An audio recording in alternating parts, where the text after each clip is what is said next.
And as we continue our conversation this week centered around mental health awareness, we are talking about stress and its effect on all of us. Earlier we learned that it isn't all bad, but some of it can lead to health problems if left untreated. Now, there is no avoiding it, but we can learn how it affects us in hopes of managing it.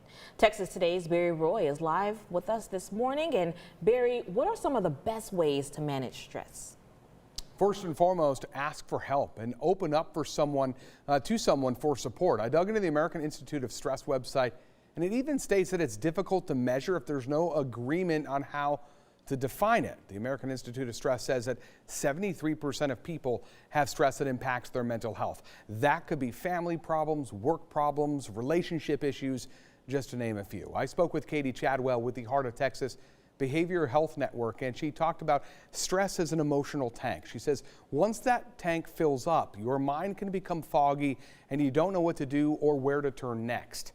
Katie says asking for help is the first step, and while that's hard for some, doing so can really help you take things one day at a time or 1 second at a time if that's all you can manage. Instead of saying, I have to do this and this and this and this and this, starting with one thing. What is the most pressing need? What do you need to get done first? And focusing on one thing at a time. So what is most pressing? Let's get that done. Let's check that off our list, and then let's move on to the next thing. And so sometimes instead of focusing on the big picture, focusing on smaller parts of it can help us feel more in control and feel less overwhelmed. Another big factor in this, self-care and validation. We have talked a lot about that this week. Refilling that emotional cup and take time for yourself. She cannot stress that enough. Tahitian Jasmine, I'll mention it again, ask for help. While one of the hardest things to do, it's also the bravest thing that somebody can do, certainly during a time of vulnerability.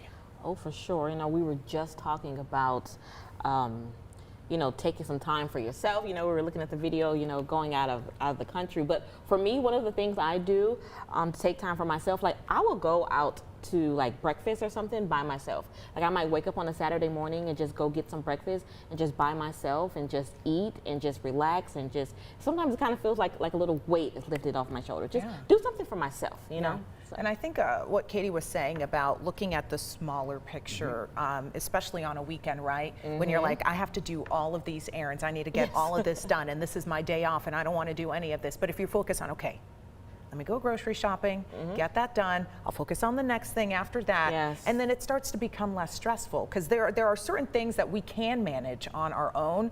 How we react to stress. Stress is still going to be there no matter what we do, but it's how we react. And it's about validating those feelings too. Validate how you're feeling, just like we talked about with children. Validate how they are feeling as well. You validate how you're feeling, and then you start to break that down to smaller segments.